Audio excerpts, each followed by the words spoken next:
Esodo estivo fa rima con A4 e Passante. Fino a domenica su tutta la rete stradale del Veneto sarà traffico da bollino nero. La Postrada mette in campo 90 pattuglie al giorno e agenti in moto. Già scattato il divieto di circolazione per i mezzi di peso superiore ai 75 quintali e individuati i punti critici.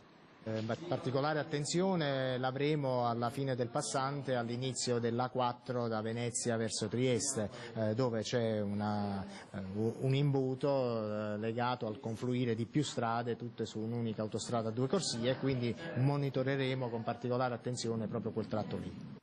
Particolarmente delicato il nodo del Passante, in caso di code e intasamenti infatti potrebbe essere chiuso con auto riversate sulle strade del Trevigiano. Fondamentali le telecamere posizionate lungo la Padova-Venezia, sulla Padova-Brescia invece sarà presente una stazione mobile.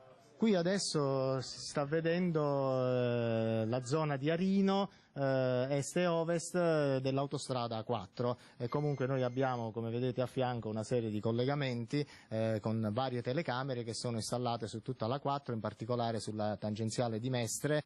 Da non dimenticare la A27 che sale a nord verso Belluno e che pure lambisce il Trevigiano.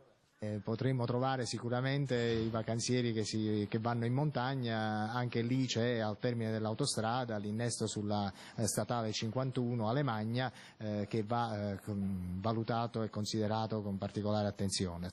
La Postrada intensificherà anche i controlli contro la criminalità dopo che si sono registrati 7 arresti e 9 denunce nell'ultima settimana, con 3 rapine ai danni di casellanti, furti agli autotrasportatori in sosta e borseggi nelle aree di ristoro.